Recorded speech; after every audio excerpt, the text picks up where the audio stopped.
جی جی چلیں یہ میں کویشچن کرتا ہوں نا شاید بھائی، پھر آپ آگے کنٹینیو کریے گا، ٹھیک ہے؟ ٹھیک ہے جی علی بھائی، سوال پہلا یہ ہے، لائف والدین کی تسلی کے لیے جھوٹا خواب سنا سکتے ہیں؟ جیسے مری ہوئی اولاد کے بارے میں خواب بنانا کہ وہ آخرت کی زندگی میں خوش ہے، آپ پریشان نہ ہو، اس کے متعلق بتا دیں۔ استغفر اللہ تو بولی جی، ایسے لوگوں کے اوپر نبی اسلام نے یعنی لعنت فرمائی ہوئی ہے۔ صحیح بخاری کے اندر حدیث موجود ہے جھوٹے خواب کے بارے میں، یا تو رسول اللہ کی طرف لوگ جھوٹا خواب منسوخ کر دیتے ہیں۔ نبی اسلام نے بڑی سخت وعیدیں ارشاد فرمائی ہیں جھوٹے خواب کے بارے میں، بالکل یہ حرام ہے، اور ایسا شخص جو ہے وہ لعنت کا مستحق ہے، اور بلکہ یہ اللہ پہ جھوٹ باندھ رہا ہے نا۔ وہ دیکھیں یہ کتنی بڑی بات ہے، بخاری مسلم کی حدیث ہے، جس نے میری طرف جھوٹ منسوخ کیا وہ اپنا مقام جہنم میں دیکھ لے، اور جو اللہ کی طرف جھوٹ منسوخ کرے، تو یہ خواب اللہ کی طرف سے آتے ہیں۔ اگر کوئی شخص جھوٹا خواب بیان کرتا ہے، مراد یہ وہ اللہ پہ جھوٹ باندھ رہا ہے، کیونکہ آپ آخرت کے بارے میں ذکر کر رہے ہیں نا، تو آخرت کی خبر تو خواب کے ذریعے صرف اللہ ہی بتا سکتا ہے، تو یہ تو بہت بڑا ایک ڈینجرس کام ہے، یہ بالکل کام نہ کریں، کسی کو جھوٹی تسلیاں نہ دیں، ان تسلیوں سے باہر نکلے۔ جس کو یہ پتا ہے کہ اس نے دنیا میں آ کے ایک نہ ایک دن مرنا ہے، اس کائنات کا جو سب سے بڑا لاس ہے نا ہماری نظر میں، وہ رسول اللہ کی موت ہے صلی اللہ علیہ وآلہ وسلم۔ یعنی میں تو کہتا ہوں اگر میں نبی اسلام کے مبارک زمانے میں ہوتا تو بڑے احترام کے ساتھ میں ریکویسٹ کرتا، یا رسول اللہ، جب رسول اللہ اپنے ساتھیوں کو یہ بتا رہے تھے نا، یہ بات حضرت عائشہ کو بتائی کہ نبی کو اس وقت تک موت نہیں آتی جب تک کہ اللہ تعالیٰ اسے ایک آپشن نہ دے کہ چاہے تو وہ ہمیشہ کے لیے رہے اپنی امت میں، اور چاہے وہ اللہ کے پاس چلا جائے۔ اور اما عائشہ کہتی ہیں جب نبی اسلام کی بیماری کے دن آئے اور آپ بار بار اوپر دیکھتے تھے تو مجھے پتا چل گیا کہ نبی اسلام پر یہ اختیار پیش کیا جا رہا ہے، اور پھر نبی اسلام نے کہا کہ اے اللہ مجھے رفیق اعلیٰ کے ساتھ ملا دے، یعنی حضور نے وہ آخرت کو اڈاپٹ کیا۔ حضور کے لیے تو یہ بہت اچھا ہوا، اور رفعنا لک ذکرک وللآخرۃ خیر لک من الاولی، لیکن حضور کی اپنی مرضی، لیکن ہم ضرور دست بدست عرض کرتے کہ یا رسول اللہ ہماری تو خواہش یہ ہے کہ آپ قیامت تک ہر امتی کے سر کے اوپر رہیں، تاکہ نہ فرقے بنے، نہ اتنی مصیبتیں کھڑی ہوں۔ یقیناً اللہ کو بھی یہ منظور نہیں تھا کہ ایسا ہو، ورنہ تو ہماری ازمائش ہی ختم ہو جاتی، لیکن ہم ضرور عرض کرتے ہیں۔ تو خواہشات تو اپنی جگہ موجود ہیں، اب یہ تو نہیں آپ کے اپنی طرف سے جھوٹے خواب بنا کے تو منسوخ کرنا شروع کر دیں، اللہ سے ڈر جائیں جی۔ اگر کسی شخص کو یہ پتا ہے کہ دنیا سے جانا ہے تو ماں باپ کو تسلی کا، آپ تسلی یہی دیں کہ انا للہ و انا الیہ راجعون۔ نبی اسلام دنیا سے چلے گئے، رسول اللہ کے جانے کے بعد کسی کے ماں باپ اولاد چلی جاتی ہے تو یہ تو بہت چھوٹا کام ہے اس کے مقابلے پہ۔ پھر اس سے بڑی بات کہ رسول اللہ نے اپنی مبارک زندگی میں صلی اللہ علیہ وسلم 3 بیٹیاں جوان شادی شدہ بچوں والی اپنے ہاتھوں سے دفنائی ہیں، اپنے بیٹے 3 دفنائے ہیں، تو اتنی بڑی تکلیف سے رسول اللہ کو گزارا گیا۔ اور چوتھی جو بچ گئی تھی ایک، اس کے بارے میں بتا دیا کہ سب سے پہلے یہ آپ کو ملے گی آپ کی وفات کے بعد، 6 مہینے بعد وہ بھی فوت ہوگی، سیدہ فاطمہ سلام اللہ علیہا۔ تو نبی اسلام کی زندگی تو غموں سے عبارت ہے نا۔ یہ ان وائزین کو چھوڑیں جو آپ کو کہانیاں کرا رہے ہیں کہ آپ اللہ کے راستے پہ چلیں انشاءاللہ کبھی کوئی غم نہیں آئے گا، یہ پتہ نہیں کون سا دین ہے میرے بھائی۔ حسین ابن علی نے جو غم سہا ہے تو اس کا کیا مطلب ہے کہ وہ اللہ کے راستے پہ نہیں چلے تھے؟ نہیں، میں کہتا ہوں اللہ کے راستے پہ چلتے ہوئے اگر آپ کو کوئی غم نہیں آ رہا نا تو آپ سمجھ لیں آپ اللہ کے راستے پہ نہیں، کسی اور راستے پہ اللہ کے نام کے اوپر چل رہے ہیں۔ اشارہ تو نہیں بات کر رہا ہوں۔ نیکسٹ جی علی بھائی، اگلا سوال ہے، میری رشتہ دار کی وفات ہو گئی تھی بچہ کی پیدائش کے دوران، تو کیا میرے خاوند اس کے نام کا عمرہ کر سکتے ہیں جبکہ وہ میرے خاوند کے لیے وہ نامحرم ہے؟ نہیں، مجھے نہیں سمجھ آ رہی ہے آپ کا خاوند آپ کو خوش کرنے کے لیے ایک چھوٹے بچے کی طرف سے کیوں عمرہ کرنا چاہ رہا ہے جو کہ شریعت کا مکلف ہی نہیں ہے؟ ان کو کہ اپنا پیسہ اس کام میں نہ ضائع کریں، آپ نے اگر عمرہ یا حج کرنا ہے تو اس شخص کی طرف سے کریں جس کے جو آپ کا قریبی رشتہ دار ہے ماں باپ میں سے، یا جو جس کے پیسہ ہونے کے باوجود وہ نہیں جا سکا، اس کی طرف سے عمرہ بدل یا حج بدل کریں۔ بچوں کی طرف سے کرنے کی ضرورت ہے، بچے تو خود آپ کی شفاعت کا ذریعہ بنیں گے۔ خام خام کی طرف سے عمرے کر رہے ہیں آپ، عمرے ان لوگوں کی طرف سے کریں، اپنے ماں باپ کی طرف سے کریں، بلکہ ان کو کہیں کہ بیوی کی طرف سے کریں وہ عمرہ۔ زندہ یا مردہ کسی کی طرف سے بھی حج اور عمرہ جو ہے نا ایک عبادت ہے اس طرح کی جو ایک بدل کے طور پر ہو سکتی ہے۔ کسی کے ماں باپ بوڑھے ہیں وہ حج کے لیے نہیں جا سک رہے تو حج کریں ان کی طرف سے تاکہ ان کا حج ادا ہو جائے۔ جی نیکسٹ۔ جی علی بھائی، اگلا سوال پوچھتے ہیں، السلام علیکم علی بھائی، سلو ورڈ میوزک سننا کیسا ہے اور اس میں ڈسکو میوزک جیسا بھی نہیں ہوتا تو وہ مائنڈ فریش میوزک ہوتا ہے، وضاحت کر دیں۔ میں کیا وضاحت کروں، میں نے نہ اس طرح کے کوئی میوزک سنے نہ مجھے کو پتا، میں اب کیا میوزک کے حوالے سے کیا وضاحت کروں۔ میرے خیال ہے جو نشید مختلف عربی ہیں، انگلش نشید بھی ہیں، اور جو ماؤتھ ساؤنڈز کے ساتھ ہیں ان کے اوپر آپ کریں، اور اللہ اگر آپ کو توفیق دے تو مشاری راشد کا قرآن سنیں، اور اس کا سعود الشریم کا سنیں قرآن ترجمے کے ساتھ، اور عربی امام کعبہ کی جو سعود الشریم کی جو آواز ہے اس میں، تو انشاءاللہ آپ میوزک سارے بھول جائیں گے۔ ہمیں تو قرآن سننے میں جو مزہ آتا ہے وہ کسی میوزک میں نہیں آتا۔ جی نیکسٹ۔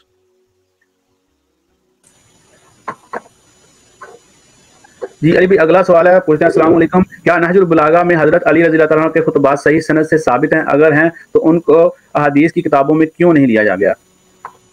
دیکھیں نہج البلاغہ کے حوالے سے اب تو شیعہ بھی خیر نہج البلاغہ سے بھاگ رہے ہیں، وہ کہہ رہے ہیں جی انجینئر صاحب پتہ نہیں کیوں نہج البلاغہ کے حوالے پیش کرتے ہیں، ہماری حدیث کی کتاب تو اصول الکافی ہے جو بڑی 4 کتابوں میں سے پہلے نمبر کے اوپر، اور نہج البلاغہ تو خطبات ہیں، اور کبھی ان کو زیادہ غصہ ہے وہ کہتے ہیں تو سنیوں نے جمع کر دی ہیں، سنی کہتے ہیں شیعہ نے جمع کیے ہیں۔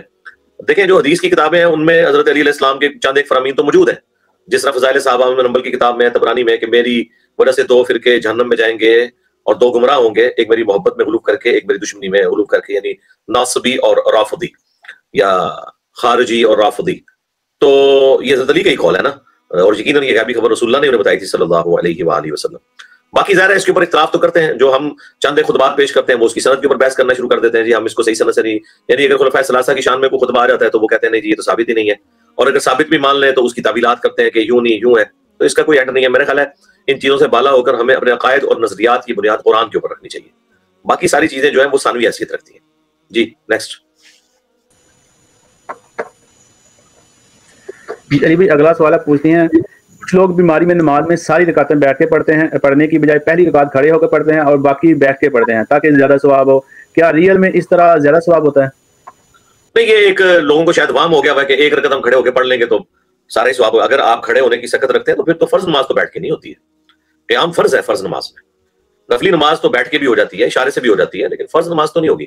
ہاں اگر کوئی مریض ہے تو وہ بے شک لیٹ کے پڑھے فرض نماز بھی، لیکن یہ ایک عجیب سے کلچرل چیز چل رہی ہے کہ وہ پہلی رکعت کھڑے ہو کے پڑھتے ہیں باقی بیٹھ کے پڑھتے ہیں۔ تو اگر آپ کو پہلی رکعت میں بھی کھڑے ہونے میں تردد ہے تو کوئی شریعت نے آپ کو پابند نہیں کیا کہ آپ نے زبردستی کھڑا ہونا ہے، آپ پہلی رکعت بھی بیٹھ کے پڑھیں، کوئی مسئلہ نہیں ہے۔ اور اگر آپ پہلی رکعت میں کھڑے ہو رہے ہیں اور اس کے بعد آپ کی بیٹری ڈاؤن ہو جاتی ہے ہر دفعہ ہی تو بڑی حیران کن بات ہے، اور یہ عموماً عورتیں کرتی ہیں اس طرح کی حرکت، اور وہی عورتیں گھر کے دروازے پہ کھڑے ہو کے پورے محلے کی عبادتیں کر رہی ہوتی ہیں، اس وقت ان کی ٹانگیں بالکل صحیح سلامت ہوتی ہیں۔ اسی طریقے سے کئی ایک نمازی میں نے دیکھے ہیں جو مسجد کے دروازے کے اوپر پالیٹکس ڈسکس کرتے ہوئے آدھا گھنٹہ کھڑے رہتے ہیں، اور مسجد میں انٹر ہوتی کرسی پہ بیٹھ کے نماز پڑھنا شروع کر دیتے ہیں۔ وہ کہتے ہیں جی وہ گھٹنے مڑتے نہیں ہیں، تو اللہ کے بندے گھٹنے نہیں مڑتے تو کس نے کہا کرسی پہ بیٹھو؟ آپ پوری نماز کھڑے ہو کے پڑھیں، قیام میں کھڑے ہو، رکوع بھی قیام کی حالت میں سر کے اشارے سے کر لیں۔ اگر ایک بندہ کھڑا ہو سکتا ہے نا، اس نے پوری نماز میں کھڑے ہو کے پڑھنی ہے، کرسی پہ وہ نہیں بیٹھے گا، نماز نہیں اس کی ہوگی فرض نماز، ہاں نفلی نماز ہو جائے گی۔ تو یقیناً جو مسجد کے دروازے پہ آدھا گھنٹہ کھڑا ہو رہا ہے اسے اللہ کے سامنے، اور انفیوں کی تو نماز ہی 5 منٹ کی ہوتی ہے، 5 منٹ نہیں کھڑا ہو سکتا۔ یعنی لوگوں کو مطلب دین کا نالج بھی نہیں ہے، اور اللہ کو انہوں نے کیجول لیا ہوا ہے۔ دنیاوی معاملات میں جناب بہت تیز ہیں، دین کے معاملے میں بالکل کہتے ہیں ہم 33 نمبروں سے پاس ہو جائیں۔ جی نیکسٹ۔ جی علی بھائی اگلا سوال ہے، پوچھتے ہیں میری دادی امی جب بیمار ہوئی تو وہ ہماری کوئی بھی بات نہیں مانتی تھی، نہ دوائی کھاتی تھی اور نہ ہی کھانا، اس لیے ہر وقت لڑائی ہوتی رہتی تھی۔ اب ان کی وفات کے بعد بہت ڈر لگتا ہے کہ اس بات پر پکڑ نہ ہو جائے۔ جی پکڑ ہو سکتی ہے، بہت زیادہ ڈانٹنے کی ضرورت نہیں ہے۔ دیکھیں اگر وہ دوا نہیں کھاتی تھی، کھانا نہیں کھاتی تھی، تو کون پاگل آدمی ہوگا جو کھانا نہیں کھائے گا؟ پاگل بھی کھانا کھاتا ہے، یقیناً ان کو اس سے تکلیف ہوتی ہوگی۔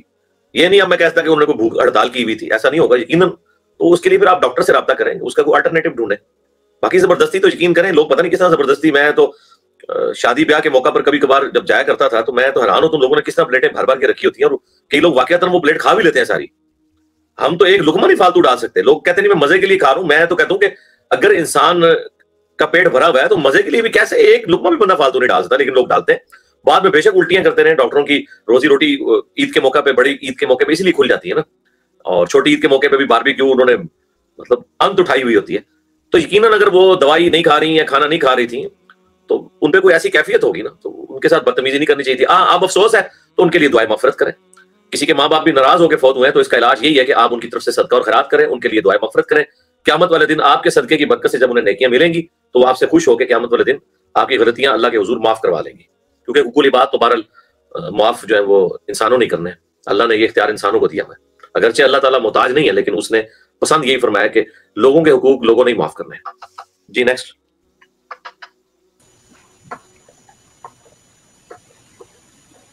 جی علی بھائی اگلا سوال پوچھتے ہیں، السلام علیکم، میں نے علی بھائی کے قرآن تفسیر ویڈیوز میں سے کچھ ویڈیوز نہیں ہیں، جیسے کہ میں سورہ مومنین کی تفسیر سننا چاہتی تھی لیکن اس کی سٹارٹنگ کے 1 سے 10 آیات والی ویڈیو نہیں ہے۔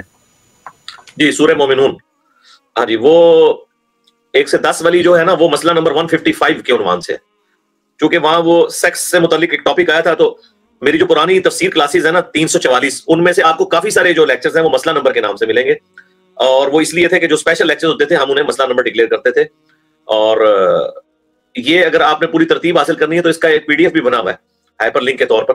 آپ ایسے سورۃ المومنون آیت نمبر 1 to 10 اور انجینئر محمد علی مرزا لکھیں تو تب بھی وہ مسئلہ نمبر 155 کھل جائے گا. تو وہ اس نام سے, یہ بائی چانس مجھے آپ حیران ہو رہے ہوں گے مجھے کس طرح 344 میں سے یاد ہے کہ یہ والی آیت کون سی تھی, چونکہ ایک کریٹیکل ٹاپک تھا اس لیے میرے دماغ میں رہ گیا کہ وہ 155 مسئلہ ہے سورہ المومنون. تو وہ تمام ریکارڈ ہے, اور میں جتنے لوگ بھی میری ویڈیوز دیکھ رہے ہیں اور انہوں نے بالکل وکھرے جہاں میں داخل ہونا ہے تو میری تفسیر کلاسز آپ سنیں, خصوصاً جو نئی والی ریکارڈ ہوئی ہے نا 133 ریکارڈ ہو چکی ہیں, جس میں سورۃ الانفال مکمل ہو چکی ہے, سورہ توبہ کا بھی پہلا لیکچر ریکارڈ ہو چکا ہے بڑی تفصیل کے ساتھ, وہ بھی کچھ عرصے میں انشاءاللہ اپلوڈ ہو جائے گا. وہ ایگزیکٹلی ایک ٹائمنگ کی ہے, یعنی 55 منٹ سے لے کے 59 منٹس کے اندر اندر وہ کلاسز ہیں. پرانی قرآن کلاسز تو بعض 2 گھنٹے کی بھی ہیں, 1.5 گھنٹے کی بھی ہیں, لیکن یہ پہلے دن سے ہم نے یہ کہا تھا کہ 1 گھنٹے کے اندر اندر کلاس رکھنی ہے, 55 منٹ سے 59 منٹس کے اندر اندر. اس میں تو تفسیر جو سیکنڈ ریکارڈ ہے اس میں تو پہلے 6 لیکچرز تو قرآن کے تعارف پہ 40 پوائنٹس میں نے ڈسکس کیے ہیں. جو یہ مسلح والا بیک گراؤنڈ ہے نا, اس کے ساتھ یہ والی ویڈیوز ریکارڈ ہوئی ہوئی ہیں. پرانی بھی خیر اس وقت بھی ایک خاص کیفیت تھی, اس میں ریکارڈ ہوئی ہیں. یہ بعد والی بھی آپ دیکھیں تو مسئلہ 155 اس کے اوپر آپ دیکھ لیں. چلیے اچھا ہوا آپ نے یاد کروایا. میں یہ منصور بھائی سے, یوسف بھائی سے ریکویسٹ کروں گا کہ وہ جو PDF ہے وہ بہت پہلے ہی ہم نے بنا لیا تھا, وہ PDF ہندی میں بھی ہے اور رومن انگلش میں بھی ہے اور اردو میں بھی ہے. تمام مسئلہ نمبر تمام قرآن کلاسز کا ایک ہی PDF بنا ہے, اور وہ ہائپر لنکڈ ہے. وہ PDF جب آپ کھولیں گے نا تو آپ کسی کے اوپر کلک کریں گے تو ڈائریکٹ اس لیکچر تک یوٹیوب میں پہنچ جائے گا. وہ پورا بنایا ہوا تھا. اس میں فیصل بھائی ہمارے جو انڈیا سے ہیں انہوں نے اپنی ہندی والا بھی کیا تھا کام, اور اس میں رومن والا بھی ہوگا, اردو والا بھی ہوگا. تو وہ انشاءاللہ تعالی ہم واٹس ایپ گروپس میں شیئر کروا دیں گے انشاءاللہ. نیکسٹ یہ بھی اگلا سوال ہے سورہ اسراء آیت نمبر 11. اللہ نے کہا کہ انسان جلد بازی میں بنایا گیا. آدم کو جلد بازی میں بنانے کا ریزن کیا ہے, جبکہ فرشتے جتنا عبادت گزار بھی نہیں ہے؟ پھر ہمارا دنیا میں آنے کا مقصد کیا ہے؟ نہیں, وہ اللہ نے کوئی جلد بازی نہیں کی ہے. اللہ تعالیٰ نے انسان کے بارے میں کہا ہے کہ اس کی سرشت کے اندر, اس کی نیچر کے اندر یہ ایک کمزوری ہے جو اللہ نے رکھی ہوئی ہے, وہ جلد باز بہت ہے. جیسا دیکھیں آپ بھی کتنے جلد باز ہیں, اس کو پہلے ایک دفعہ پڑھتے تو یہ آپ اس کو صحیح پڑھ لیتے, تو وہ یہ جلد بازی ہے واقعی انسان کے اندر. بہت کم لوگ ہیں جو تسلی کے ساتھ معاملات کو لے کے اور ان سارے معاملات کو لے کر چلتے ہیں. تو یہ میں تفنن کے طور پہ بات کر رہا تھا. تو انسان کی نیچر میں جلد بازی تو ہے, باقی یہ اللہ تعالیٰ نے خود رکھی ہے. اللہ تعالیٰ اس کو انسان کی طرف منسوب نہیں کر رہا, اپنی طرف کر رہا ہے کہ میں نے اس کی نیچر میں رکھی ہے. تو انسان کے اندر کمزوری ہے, اللہ تعالیٰ نے انسان کے اندر کئی کمزوریاں رکھ دی ہیں اور وہی اس کی جانچ ہے. اولاد اس کی کمزوری ہے, مال اس کے لیے کمزوری ہے, اور اسی کے اندر اس کے لیے آزمائش ہے. تو انسان کو پیدا کرنے کا دنیا میں مقصد کیا ہے وہ قرآن میں آ گیا ہے. سورہ الذاریات میں وما خلقت الجن والانس الا ليعبدون, ہم نے جنوں اور انسانوں کو نہیں پیدا کیا مگر اس لیے کہ وہ ہماری عبادت کریں. اور عبادت سے مراد صرف نماز روزہ نہیں ہے, ٹوٹل اوبیڈینس, حقوق اللہ حقوق العباد دونوں, یہ ہے مقصد. جی نیکسٹ.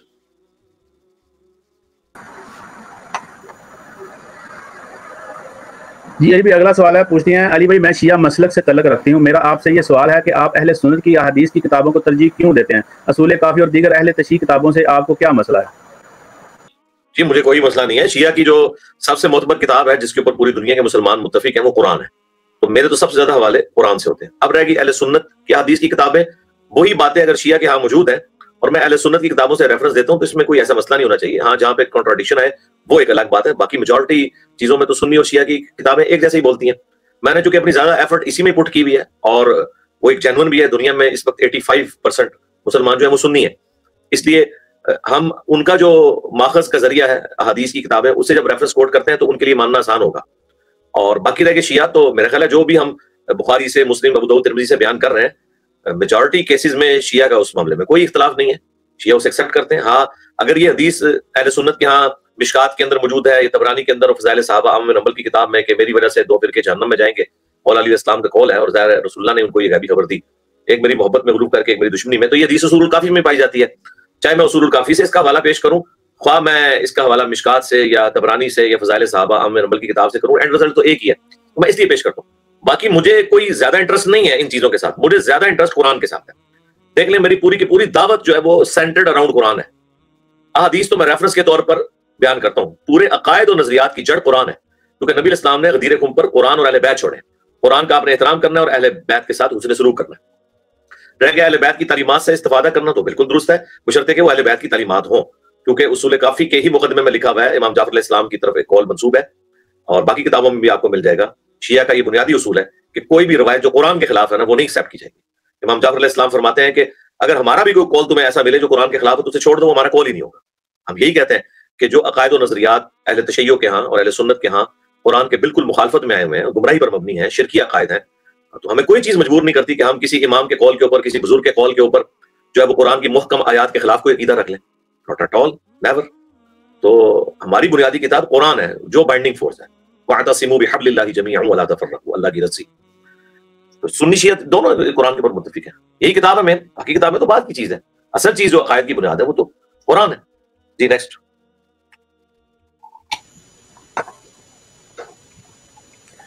جی بھی اگلا سوال ہے، ایک عورت اگر جنت جانا چاہتی ہے تو اسے کن باتوں کا خیال رکھنا ہوگا جسے اللہ کی حدود پامال نہ ہو؟ پلیز آنسر دیجیے۔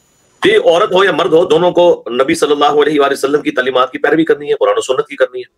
اس میں جو بنیادی چیز جنت میں جانے کے لیے ضروری ہے وہ عقیدہ توحید ہے، یعنی ایک اللہ پر ایمان لانا، اسی کو اپنا مشکل کشا حاجت روا ماننا، اسی سے دعائیں کرنا، اسی سے منتیں اور مرادیں مانگنا، اسی کو سجدہ کرنا، اپنی ساری توجہ کا مرکز، اپنی تمام پرائرٹیز کا مرکز، کائنات میں ہر ہستی سے جو محبت ہے اس کی نسبت بھی اللہ کی وجہ سے اس کی ساتھ محبت رکھنا، یہ بنیادی چیز ہے۔ اللہ کے بعد رسول اللہ صلی اللہ علیہ وآلہ وسلم اور باقی پیغمبروں پر ایمان، اور اس کے بعد فرشتے، کتابیں، صحابہ اور اہل بیت کے ساتھ جو ہماری عقیدت ہے وہ اپنی جگہ۔ اصل چیز جو ہے وہ توحید ہے اور نبی الاسلام کی ختم نبوت کو ماننا۔ اس کے بعد جو فرائض ہیں اسلام کے، 5 وقت کی نماز کو قائم کرنا، زکوٰۃ دینا، اور اس طریقے سے استطاعت ہو تو حج کرنا اللہ کی راہ میں، اور رمضان کے روزے رکھنا، یہ بنیادی چیزیں۔ اور ہر اس چیز سے بچنا جو شریعت نے حرام قرار دیا ہے، اور ہر اس چیز کے لیے تگ و دو کرنا جو شریعت نے اوبلیگیٹری فرض کی ہے ہمارے اوپر، تو پورے کا پورا دین ہے ظاہر ہے۔ تو اس کے لیے آپ سٹارٹ اس سے کریں کہ قرآن ترجمے سے پڑھیں اور اپنے آپ کو قرآن کے آگے سرنڈر کریں اور اس کے مطابق اپنے عقائد و نظریات رکھیں۔ جی نیکسٹ۔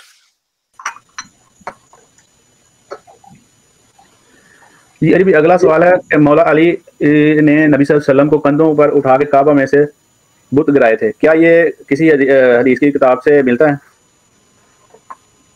مولا علی نے نبی الاسلام کے کندھوں نہیں، وہ نبی الاسلام کے کندھوں پر مولا علی چڑھے تھے، رسول اللہ حضرت علی کے اوپر نہیں ان کے کندھوں پہ سوار ہوئے تھے۔ نبی الاسلام نے اپنے مبارک کندھوں پہ حضرت علی علیہ السلام کو اٹھایا تھا، اور جو بلند بت تھے انہیں گرانے کے لیے۔ مسند احمد میں حدیث موجود ہے، سیرت کی کتابوں میں بھی آپ کو مل جائے گی۔ جی نیکسٹ۔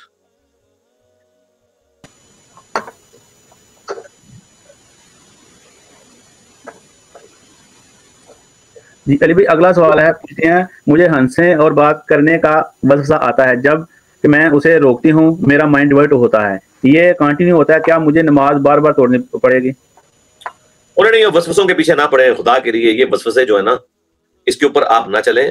اللہ تعالیٰ جو ہے نا وہ اتنی باریک بینی کے معاملات کو جو ہے وہ بندوں سے نہیں ایکسپیکٹ کر رہا ہوتا ہے، اسے بھی پتا ہے کہ انسان کیا اپنے معاملے کو لے کے چل رہے ہیں۔ وسوسوں کا واحد علاج یہ کہ آپ نے اس کی طرف توجہ نہیں کرنی، کچھ عرصے بعد یہ خود بخود اپنی موت مار جاتے ہیں۔ پھر اس میں آپ نے وہم نہیں کرنا کہ یار پتہ نہیں میری نماز ہوئی کہ نہیں، ہو جائے گی انشاءاللہ، آپ بے فکر رہیں، اللہ تعالیٰ بہت بڑا ہے، اپنی ایفرٹ پٹ کریں۔ یہ وہم کرنا جو ہے نا، بعض لوگ بار بار وضو کرتے رہتے ہیں، بعض اوقات وہ 1 گھنٹہ غسل کرتے رہتے ہیں، اور پاؤں جو 10 دفعہ دھوتے رہتے ہیں، پوری ٹینکیاں خالی کر دیتے ہیں وضو کرتے ہوئے، تو یہ آپ کو اللہ کو خوش تو نہیں کر رہے، یہ تو شیطان کو خوش کر رہے ہیں۔ نبی علیہ السلام جو ہے وہ 5 سے 6 لیٹر پانی کے اندر غسل کر لیا کرتے تھے۔ تو یہ آپ اللہ کے بندوں ذرا آپ دیکھیں کہ آپ کس طرف آدھے لیٹر کے ساتھ نبی علیہ السلام وضو فرما لیا کرتے تھے، یعنی 2 گلاس پانی اس کے ساتھ وضو فرما لیتے تھے، اور یہاں پہ جو آپ 2 گلاس تو صرف وہ کلی کرنے میں مسواک میں ضائع کر دیتے ہیں۔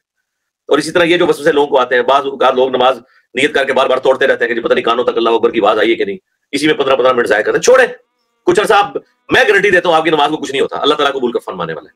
کچھ عرصہ آپ کنٹینیو کریں اسی حالت میں، شیطان آپ کو چھوڑ جائے گا خود بخود، بے فکر رہیں آپ۔ اللہ تعالیٰ باریک بین ضرور ہے، لیکن اللہ تبارک و تعالیٰ تھوڑے عمل کو بہت بڑا کر کے جو ہے نا وہ قبول فرما لیتا ہے، اسے بندوں کی کنڈیشن کا پتہ ہے بالکل۔ نیکسٹ۔ جی علی بھی اگلا سوال ہے، زکوٰۃ کے پیسوں میں سے کسی کو عمرہ کے لیے پیسے دے سکتے ہیں؟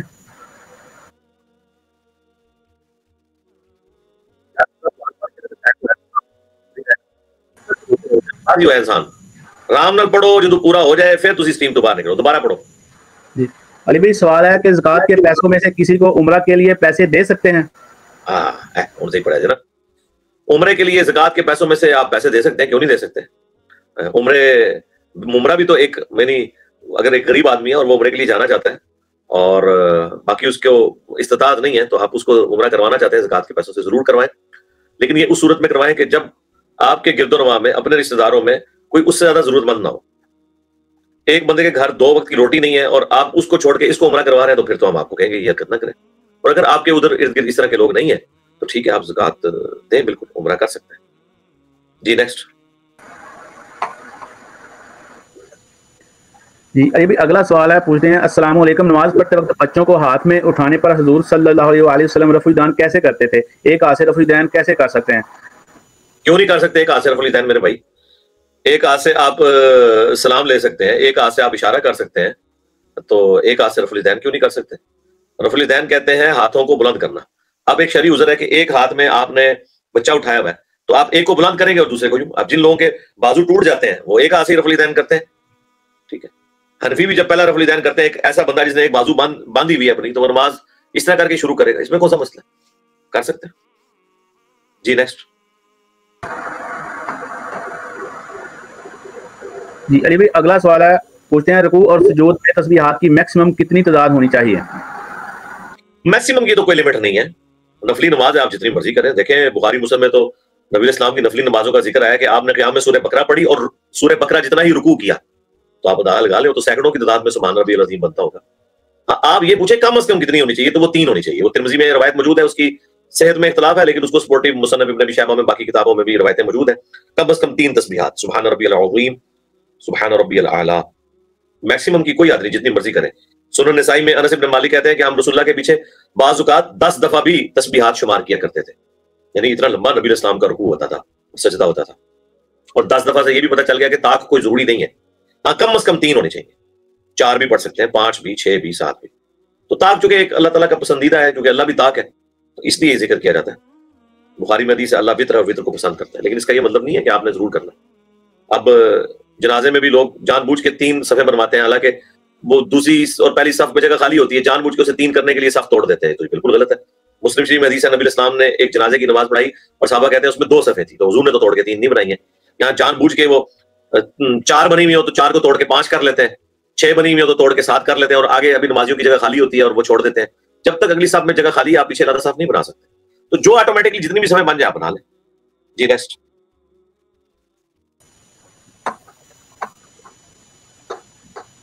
جی علی بھائی اگلا سوال ہے ہمارے میں، پوچھتے ہیں کہ بلال بھائی میرا ایک سوال ہے کہ میں پردہ کرنا چاہتی ہوں، گھر کے لوگ کہتے ہیں سب نے تو دیکھ ہی لیا ہے چہرہ، اب کیا کرو گی پردہ کر کے؟ اچھا جی، واہ جی واہ، سب نے کہاں سے دیکھ لیا جی؟ یعنی دنیا میں بسنے والے ہر انسان نے دیکھ لیا، جس ملک میں آپ نے ہر مرد نے آپ کو دیکھ لیا. کیا نانسنس بات کر رہے ہیں، چھوڑیں اس بات کو. دیکھ لیا تو کیا ہوا، تو ام عائشہ کو بھی تو دیکھ لیا ہوا تھا. بخاری مسلم میں حدیث ہے جب وہ ایک سفر میں پیچھے رہ گئی تھی اور پھر وہ انتظار کرنا شروع ہو گئی، نبی اسلام ایک بندہ پیچھے چھوڑتے تھے جو قافلے کا سامان سمیٹ کے چلتا تھا. یہ بخاری میں حدیث ہے 4141 مسلم میں بھی حدیث موجود ہے، حدیث عفق جو ام عائشہ پہ تہمت لگی تھی. تو اس میں وہ کہتے ہیں کہ وہ اس صحابی نے مجھے اس لیے پہچان لیا کہ میں اس وقت اونگ رہی تھی اور میرے چہرے سے نقاب ہٹ گیا. اس نے مجھے پہچان لیا کہ میں عائشہ ہوں زوجہ رسول اللہ صلی اللہ علیہ وسلم، کیونکہ آیات پردہ نازل ہونے سے پہلے انہوں نے میرا چہرہ دیکھا ہوا تھا اور انہوں نے جیسے ہی پہچانا تو انہوں نے بلند آواز سے پڑھا انا للہ و انا الیہ راجعون، تو میری آنکھ کھلی، میں نے فوراً اپنے آپ کو چھپا لیا. تو آپ کیا چیز ہے؟ ٹھیک ہے جی. دنیا کی ساری عورتیں جو ہیں وہ سیدہ عائشہ کے قدموں پہ قربان. یہ کون سی فضول حرکت اور کس قسم کے اعتراضات کرتے ہیں؟ جاہل قسم کے لوگ ہیں جو آپ کو ورگلا رہے ہیں. یہ اکثر اوقات آپ کے رشتہ دار ماں باپ بھی شیطان کی شکل میں آپ کے اوپر سوار ہوئے ہوتے ہیں. آپ نے دیکھنا ہے اللہ اور اس کے محبوب کا کیا حکم ہے صلی اللہ علیہ وسلم. جی نیکسٹ.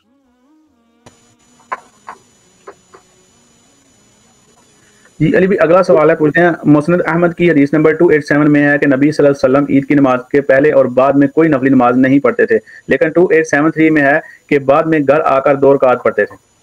یہ روایت ٹھیک نہیں ہوگی. یہ جو آپ بتا رہے ہیں 2871 یہ تو بالکل فٹ ان ہے. بخاری مسلم میں حدیث ہے کہ نبی علیہ السلام جو ہے وہ عید والے دن عید کی نماز سے پہلے کوئی اور نماز نہیں پڑھتے تھے، اور بعد والا معاملہ تو کوئی نہیں ہے، لیکن وہاں پہ عیدگاہ میں تو آپ کوئی نماز نہیں پڑھ سکتے. گھر آ کے آپ بے شک نفلی نماز پڑھیں. یعنی عید والے دن آپ کی پرائرٹی عید کی نماز ہے. مسجد میں بھی آپ نے عید کی نماز پڑھنی ہے، بعد میں آ کے آپ پڑھ سکتے ہیں، حدیث نہ بھی ہو کوئی مسئلہ نہیں ہے، عشاء کی نماز آپ بعد میں آ کے پڑھیں، لیکن مسجد میں آپ نے عید کی نماز پڑھنی ہے. ٹھیک ہے جی نیکسٹ.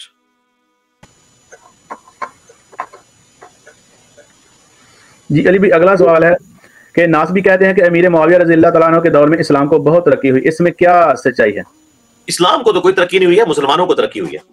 اور مسلمانوں کو تو ترقی صدرت عثمانیہ کے دور میں بھی ہوئی، اور تو مسلمانوں کی ترقی ہوئی ہے. اسلام کی تنزلی شروع ہو گئی خلفائے راشدین کے بعد, سیدھی سی بات ہے. تو اسلام کو نہ کہا کریں, مسلمانوں کو ترقی ہوئی ہے, اسلام کو نہیں, مسلمانوں کو ترقی ہوئی, مسلمانوں کی حدود پھیل گئی, یہ سارا کچھ جو معاملات ہیں. تو نیکسٹ.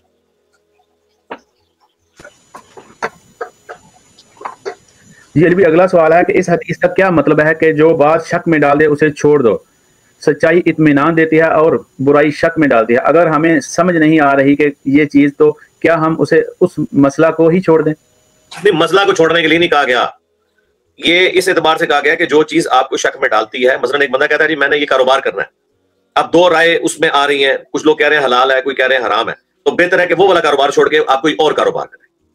ٹھیک ہے نا, یہ جنرل سوال تھا تو میں نے جنرل آپ کو جواب دیا. اب اسپیسیفکلی یعنی ایک بندہ کہتا ہے نماز رفع الیدین سے پڑھنی ہے, دوسرا کہتا ہے بغیر رفع الیدین کے آپ نماز تو نہیں چھوڑ دینی, نماز تو فرض ہے, وہ تو آپ نے پڑھنی ہے. آپ دیکھیں کہ کس کی دلیل مضبوط ہے, آپ اس کو فالو کریں. تو یقیناً رفع الیدین کرنے والوں کی دلیل مضبوط ہے. جی نیکسٹ.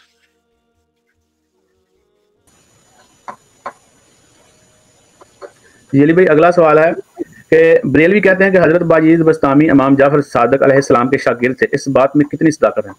جھوٹ ہے جی, بالکل جھوٹی بات ہے ان کی. دیکھیں ان سے صرف یہ پوچھ لیں کہ باجید بستامی مرے کب ہیں اور پیدا کب ہوئے ہیں, اور امام جعفر علیہ السلام کب پیدا ہوئے ہیں اور کب فوت ہوئے ہیں. امام جعفر علیہ السلام 148 ہجری میں فوت ہوئے ہیں, 148. امام باقر فوت ہوئے ہیں 114 میں, اور امام جعفر 148 میں. ٹھیک ہے, اور باجید بستامی جو ہیں وہ امام جعفر علیہ السلام کے وفات کے کم از کم 43 ایئرس کے بعد پیدا ہوئے. تو اب مجھے بتائیں کہ انہوں نے آپس میں پیری بریدی کہاں سے کر لی؟ وہ کہتے ہیں قبر پہ جا کے بیعت ہوئے ہیں. تو ہم کہتے ہیں کہ قبر پہ جا کے بیعت ہونا تھا تو بڑی بدبختی ہے باجید کی کہ وہ رسول اللہ کی قبر پہ جا کے ان کے بیعت نہیں ہوئے, امام جعفر کے بیعت ہوئے ہیں. یہ کون سا کرائٹیریا؟ ان کو تو چاہیے تھا کہ امام موسیٰ کاظم یا امام علی رضا اس وقت زندہ تھے, ان کے ہاتھوں پہ جا کے بیعت کرتے جو امام جعفر کے بیٹے یا پوتے تھے. اگر کسی فوت شدہ بندے سے قبر پہ جا کے بیعت کرنی ہے تو رسول اللہ کی قبر پہ کیوں نہ جائیں؟ یہ سب کہانیاں بنائی ہوئی انہوں نے. یہی تو مصباحی صاحب نے کہا تھا, تو میں نے ان کو جواب دیا تھا. پہلے انہوں نے کہا کہ جی وہ مولا علی کا تھاپڑا تھا جی باجید کو. جب میں نے بتایا کہ مولا علی کی شہادت کے 150 سال بعد پیدا ہو رہے ہیں باجید بستامی, پھر انہوں نے کہا نہیں وہ امام جعفر کے مرید تھے. تو پھر میں نے اگلا بتایا کہ وہ تو امام جعفر کی وفات کے 40 سال بعد پیدا ہوئے ہیں. تو اس کے بعد ان کا جواب کوئی نہیں آیا. اس کے جواب پھر انہوں نے یہ دینا تھا کہ تصوف میں قبر پہ بیعت ہوتی ہے. تو پھر ہم نے کہنا تھا قبر پہ امام جعفر کی بیعت کیوں آپ نے کرنی ہے؟ یہ تو اسی طریقے سے ہے کہ حضرت علی علیہ السلام خلیفہ راشد ہیں, ایک بندہ حضرت علی کی بیعت کرنے کے بجائے نبی علیہ السلام کی قبر پہ جا کے کہ یا رسول اللہ میں نے آپ کی بیعت کرنی ہے, تو رسول اللہ تو کہیں گے کہ میرا خلیفہ تو دنیا میں موجود ہے. تو آپ مجھے بتائیں, امام جعفر فوت ہو چکے ہیں, امام موسیٰ کاظم یا امام علی رضا, اس ٹائم تو خیر امام موسیٰ کاظم بھی فوت ہو چکے ہوں گے جب باجید جو ہے وہ بالغ ہوئے ہوں گے, تو امام علی رضا جب موجود ہیں جو زندہ ہیں, ان کی جا کے بیعت کرتے کہ جا کے قبر پہ کرنی ہے تو جا کے رسول اللہ کی قبر پہ کریں نا جا کے بیعت. سب کہانیاں بنائی انہوں نے, فراڈی ہیں یہ سارے. نیکسٹ.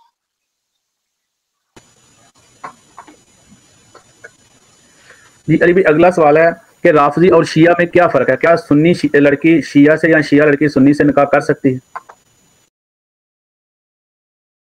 اس سے بڑا سوال یہ ہے کہ کیا سنی دیوبندی سنی بریلوی سے نکاح کر سکتا ہے؟ جی نہیں کر سکتا. اعلیٰ حضرت نے تو فرمایا کہ یہ کافر ہیں جو دیوبندی ہیں. پھر اگلا سوال ہے کیا سنی وہابی یعنی سنی اہل حدیث سنی بریلوی سے کر سکتا ہے؟ تو اعلیٰ حضرت نے احکام شریف میں فرمایا کہ اہل حدیث کافر ہیں, ان کا ذبیحہ بھی حرام ہے, اور کفار کی مسجدیں مثل گھر کے ہیں, اور ایک جگہ انہوں نے لکھا ہے کہ گرجے کی مثل ہے ان کی مسجدیں. تو شیعہ تک تو بعد میں پہنچیں گے, سنی آپس میں ایک دوسرے کے نکاح کے قائل کوئی نہیں ہے. اب آپ کہہ رہے ہوں گے نہیں لوگ کر رہے ہیں, وہ جو کر رہے ہیں نا وہ اپنے بزرگوں کے خلاف چل رہے ہیں, وہ میری طرح بھاگی ہوئے ہیں اپنے بزرگوں سے. اعلیٰ حضرت کے نزدیک کسی بھی دیوبندی اور بریلوی کا, کسی اہل حدیث اور بریلوی کا نکاح ہو ہی نہیں سکتا. اور اہل حدیث کے نزدیک تو بریلوی ویسے ہی مشرک ہیں, دیوبندی مشرک ہیں, وہ کہتے ہیں ہمارا آپس میں ہو ہی نہیں سکتا. تو شیعہ تو بیچارے تو بات کیا ان کی کیا لینا دینا سنی آپس میں کرنے کے لیے. اب آپ شرعی مسئلہ پوچھ رہے ہیں, شرعی مسئلہ یہ ہے کہ جو بھی مسلمان ہے جسے آپ کافر نہیں سمجھتے آپ اس سے نکاح کر سکتے ہیں. ٹھیک ہے, شیعہ ہوں سنی ہوں دونوں مسلمان ہیں, اپنی تمام گمراہیوں کے باوجود آپس میں نکاح کر سکتے ہیں. لیکن پریفر یہ کرنا چاہیے کہ اپنے ہم پلہ لوگوں میں شادی کریں جو ذہن ملتے ہیں, اور اس میں خاندان کا بھی خیال کریں. سنت ابن ماجہ میں حدیث ہے اپنے کف میں شادی کرو, یعنی اگر مغل ہیں مغل میں کریں, سید ہے تو سید میں کریں, یہ پریفریبل ہے. ویسے سید نان سید کا نکاح ہو جاتا ہے, لیکن پریفریبل یہ ہے کہ ایک طرح کی عادتیں ملتی جلتی ہوتی ہیں, جاٹ جٹوں میں کریں, اسی طریقے سے ارائیوں میں کریں, کشمیریوں میں کریں, تاکہ ایک طرح کی عادتیں ملتی جلتی ہوتی ہیں. لیکن اب یہ بڑا خطرناک مسئلہ ہے کہ ایک سنی ہو اور اس میں ناسبیت پائی جاتی ہو, وہ کسی شیعہ کے ساتھ نکاح کر لے جو دوسری ایکسٹریم پہ ہو, تو جناب کت خانے گھر میں ڈلے گا نا, اور کیا ڈلے گا. تو وہ تو ایک چوتھی جنگ عظیم شروع ہو جائے گی نا. تو اس لیے وہ تو ہم تو کبھی نہیں کہتے کہ اس طرح کا کام کرے, اور جائز ناجائز کے اعتبار سے میں بات نہیں کر رہا, جائز ہے. میں تو یہ بھی کہتا ہوں کہ ایک سنی وہابی کو سنی بریلوی سے بھی نکاح نہیں کرنا چاہیے کہ بعد میں آپس میں کتے کی طرح لڑیں گے, بہتر ہے اپنوں میں ہی کریں. ہاں اگر وہ اپنے اپنے اس کت پن سے جو ہے نا وہ دستبردار ہو چکے ہیں اپنے فرقہ وارانہ سے, تو پھر ٹھیک ہے آپس میں کریں. اگر پڑھ لکھ گئے ہیں اور مولویوں کو طلاقیں دے چکے ہیں تو پھر ٹھیک ہے, جو مرضی کرے, پھر کوئی فرق نہیں پڑتا. جی نیکسٹ. جی علی بھائی اگلا سوال ہے, پوچھتے ہیں مقام اعراف پر ہونے والے لوگ بھی تو کلمہ گو ہوں گے, تو ان کے نیک اور برے اعمال کیوں کر برابر ہو جائیں گے, وہاں کلمہ باری کیوں نہ ہوگا؟ میرے بھائی آپ کو کس نے کہہ دیا ہے کہ صرف کلمہ پڑھنا ہر بندے کے کیس میں بھاری ہو گیا تو اسے جنت کا حکم سنا دیا جائے گا؟ وہ ایک واقعہ ہے ترمذی میں جو رپورٹ ہوا ہے. یہ جس طرح بخاری مسلم میں ہے کہ ایک بدکار عورت تھی, اس نے اپنے موزے میں پانی پلا دیا ایک پیاسے کتے کو, اللہ نے اسے بخش دیا. تو مطلب اس سے آپ یہ رزلٹ نکالیں گے کہ دنیا کی ساری بدکار عورتیں یہ کام کر کے تو بخشی جائیں گی. ایک واقعہ ہے اس طرح جنت, یہ حدیث بطاقہ جو آپ کوٹ کر رہے ہیں کاغذ کے پرزے والی, ایک واقعہ ہے, یہ سب کے اوپر اپلائی نہیں ہونا. پتہ نہیں اللہ تعالیٰ کس کے ساتھ یہ ایسا معاملہ کرے گا. اصل اصول وہی ہے جو آپ نے پہلے لکھ دیا. قرآن کا اصول یہی ہے کہ قیامت کے دن نیکیاں اور برائیاں تولی جائیں گی. پورے قرآن کا مقدمہ یہ ہے. ایکسیپشنز آر آلویز دیئر, یہ ایکسیپشن ہے. اصل یہ ہے کہ جو اللہ تعالیٰ میں اس دن جس کے نیکیوں کے پلڑے وزنی ہوں گے وہ من پسند زندگی میں ہوگا, جس کے برائیوں کے وزنی ہوں گے وہ پھر نعوذ باللہ ذالک وہ جہنم میں جائے گا, اور جو برابر ہو گئے مقام اعراف میں.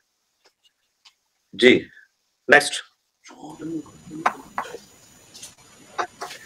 جی علی بھائی اگلا سوال ہے, پوچھتے ہیں السلام علیکم, علی صاحب نے مشکل وقت میں پڑھنے کے لیے جو 3 سنت وظیفے بتائے تھے اس کا ذکر کتنی بار کرنا ہے؟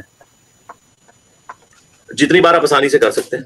نبی الاسلام کی مبارک عادت تھی کہ آپ جو اذکار تعلیم فرماتے تھے 1 دفعہ 3 دفعہ 7 دفعہ 10 دفعہ 33 دفعہ زیادہ سے زیادہ 100 دفعہ. تو جو آپ کو آسانی لگتی ہے وہ آپ کر لیں. 3 دفعہ کرنا چاہتے ہیں 3 دفعہ کریں. ترمذی میں حدیث ہے کہ جو اللہ کا ذکر اور دروشی پڑھ کے اللہ کی طرف متوجہ ہوتا ہے اللہ تعالیٰ دعا قبول کرتا ہے. 3 دفعہ تینوں وظائف پڑھیں, اس کے بعد دروشی پڑھیں اور اللہ کی طرف متوجہ ہوتا ہے. باقی چلتے پھرتے آپ جتنی بار مرضی پڑھیں. حسبنا اللہ ونعم الوکیل یا حی یا قیوم برحمتک استغیث لا الہ الا انت سبحانک انی کنت من الظالمین. یہ 1.25 لاکھ دفعہ نہیں پڑھنا, بے فکر رہیں. نیکسٹ.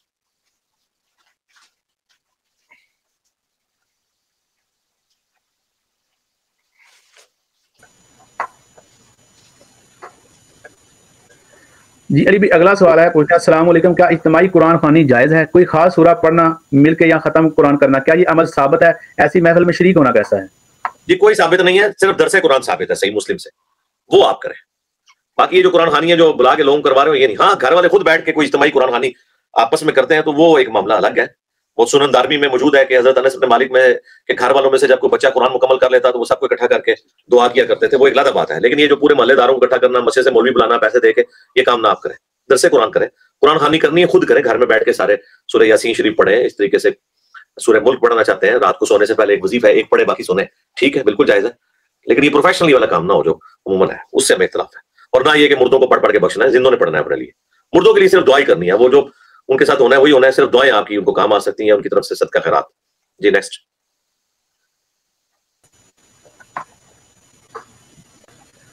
علی بھائی اگلا سوال ہے, پوچھتے ہیں علی بھائی بچپن میں ایک حدیث پڑھی تھی کہ نماز برائی اور بے حیائی سے روکتی ہے, تو یہ کیسے روکتی ہے؟ یہ حدیث نہیں میرے بھائی, یہ قرآن کی آیت ہے پارہ نمبر 21 کے سٹارٹ میں. تو یہ حدیث تو چھوٹی چیز ہے, یہ قرآن کی آیت ہے. کیسے روکتی ہے؟ ظاہر ہے کہ جی جو بندہ نماز پڑھتا ہے تو اللہ کے ساتھ اس کا ایک تعلق ہوتا ہے, شرم و حیا ہوتی ہے کہ وہ میں نماز پڑھ کے آیا ہوں, میں اللہ کے ساتھ عہد کر کے آیا ہوں, ایاک نعبد و ایاک نستعین, اور خدا کو وہ سیریس لے رہا ہوتا ہے. تو آہستہ آہستہ اللہ تعالیٰ اسے برائیوں سے بچا لیتا ہے. یقیناً نماز تو بہت بڑی چیز ہے میرے بھائی. صرف ٹوپی کو سر پہ رکھ لے یہ بھی بے حیائی سے روک دیتی ہے. داڑھی بے حیائی سے روک لیتی ہے انسان کو. ایک داڑھی اور ٹوپی والا بندہ راہ چلتے ہوئے کبھی بھی نامحرم عورتوں کو نہیں گھورے گا, اسے وہ شرم آئے گی کہ میں اس حلیے میں حرکت کر رہا ہوں. تو یہ اس طرح کے جو بیریئرز ہیں یہ بڑے قیمتی بیریئرز ہوتے ہیں. نماز تو بہت بڑی چیز ہے. تو انشاءاللہ اللہ کے ساتھ جب کمٹ, بیسیکلی اللہ کے ساتھ جو آپ کا تعلق ہے نا, جو آہستہ آہستہ مضبوط ہوگا نماز کے ذریعے, وہ الٹیمیٹلی روک دے گا. اس کا یہ مطلب نہیں کہ جو نماز پڑھنے والا کو برے کام نہیں کرے گا. کتنے فراڈیے قسم کے کاروباری ہیں اور ہر سال وہ حج عمرے کے لیے بھی جاتے ہیں, لیکن ایک نمبر کا سود کا کام بھی کر رہے ہیں اور حرام کام بھی کر رہے ہیں. اور ان کی نمازوں نے کوئی نہیں روک رہی, کیونکہ وہ خود نیت نہیں نہ کر رہے. نماز میں کو کام سے پڑھ کے تو آپ نے اس کو سیدھا نہیں کرنا. باقی اگر آپ نے نماز جو اللہ کے ساتھ کمٹمنٹ ہے وہ کرے تو ایک نماز ہی انسان کے لیے بہت بڑی عبرت ہو جاتی ہے اللہ کے فضل سے. نیکسٹ.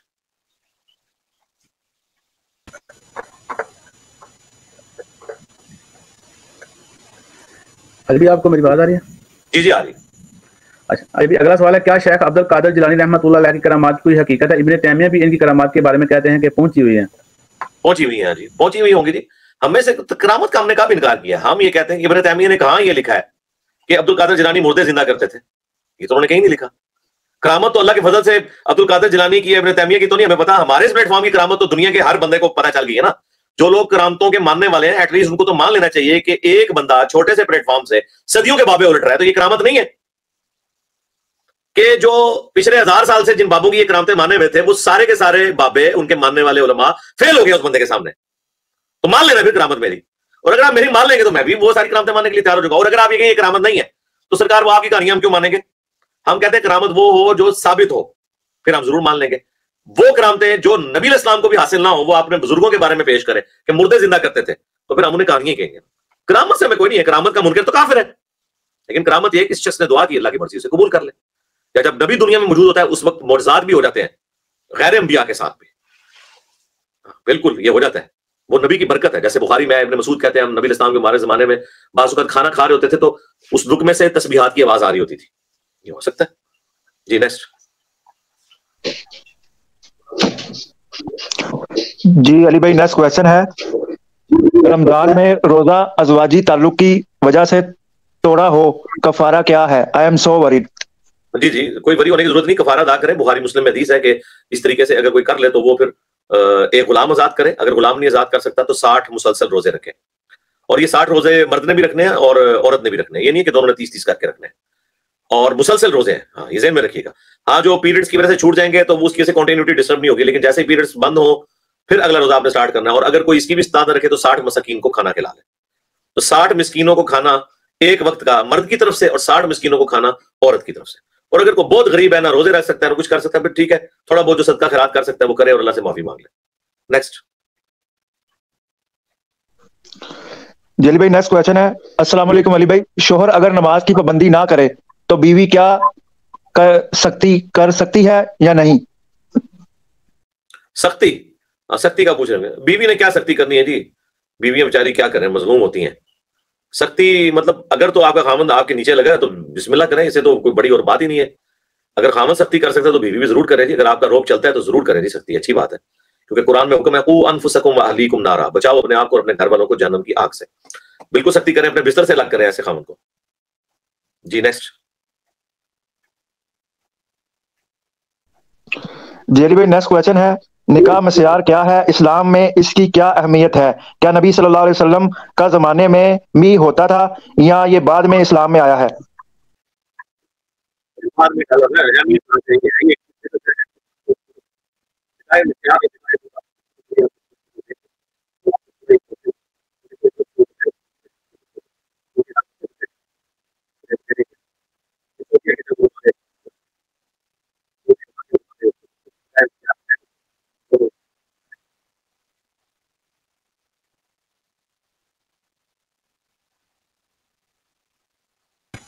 جی علی بھائی آپ کو میری بات آ رہی ہے؟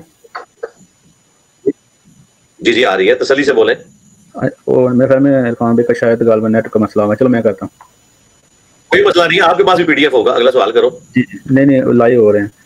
اگلا سوال ہے، السلام علیکم علی بھائی، جن گناہوں سے توبہ کیا وہ اکثر یاد آتے ہیں اور خود پر بوجھ سا محسوس ہوتا ہے تو کیا کریں؟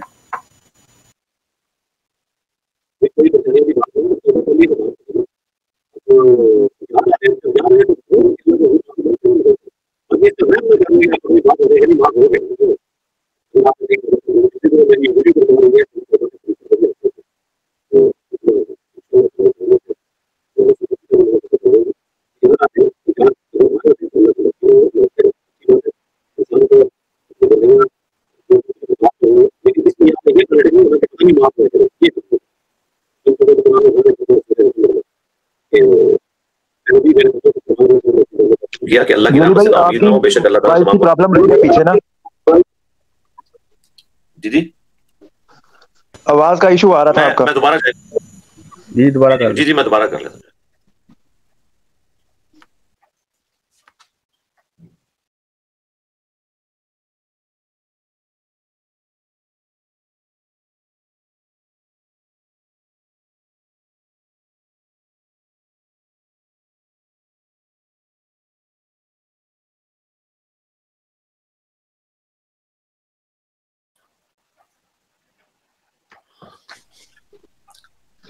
دوبارہ پڑھوں؟